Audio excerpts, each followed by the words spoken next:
So we see all kinds of data providers out there that are trying to claim they keep data up to date. And yet there's this instance of salespeople, this percentage of salespeople that are consistently coming forward saying the data is bad. Right. So tell me what your thoughts are on data providers, enrichment, and the problem thereof.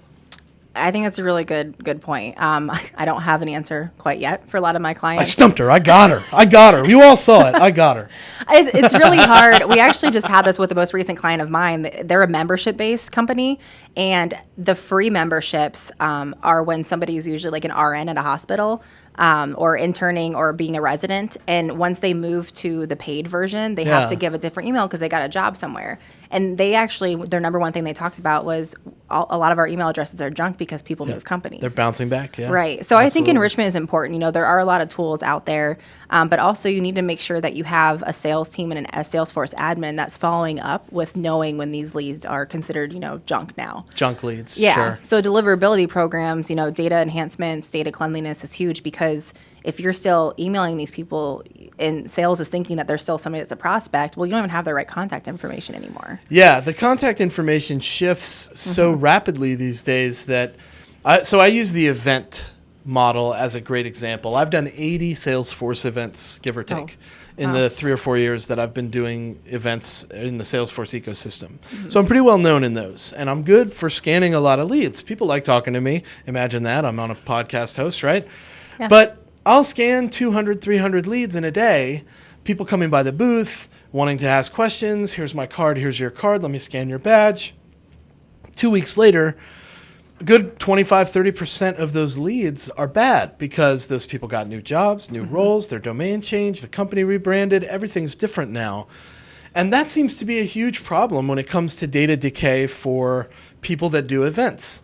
And then there's the aspect of getting your list into your marketing automation platform or your CRM, depending on what you might be using. Some people use one and the same, HubSpot, you know, Salesforce, Marketo. The combinations that are within that ecosystem are endless, right? Yeah.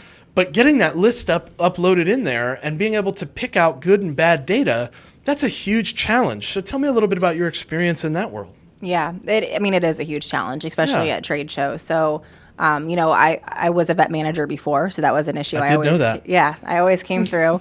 Definitely a struggle with uploading those different lists and having the right contact information. So I've always noticed like following up after the event is something that's big to see how accurate are these leads that we collected at the event. And if there's a lot of leads that aren't accurate or they're not the right contact information or somebody moved jobs, then why is it such a big problem if you're going to a trade show? Is it the way you're collecting leads?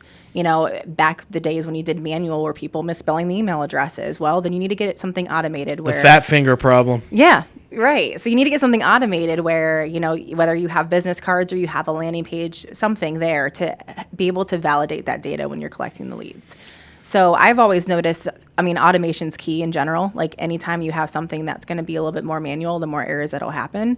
And then there are also some, you know, event scanners. There's also, I've seen before where people are big with business cards, where you can actually scan business cards, it goes right into a CSV or an Excel file. Yeah, I've seen a few apps like that myself. Yeah, and those are really beneficial. You know, a lot of times people think, well, who gives out business cards anymore? Well, a lot of people do. I do, yeah. I give them out everywhere I go. A lot of people do. So I remember I had an intern, and I was also doing some of the work too when I was an event manager. We'd get stacks, numerous stacks this big of business cards.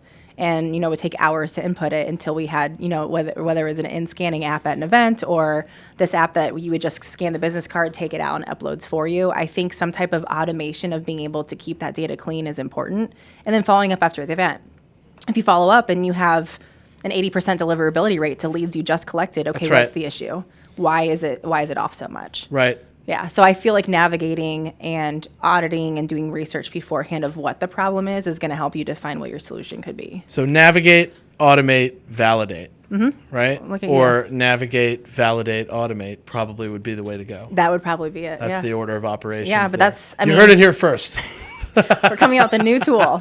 Yeah. So, I mean, I think that's what's most important is people are like, oh, we have a problem. Oh, well, it's like, well, no, why is there a problem? Is it the way you're collecting leads? Is it people are switching jobs or people giving you bogus information? Why is the data that way?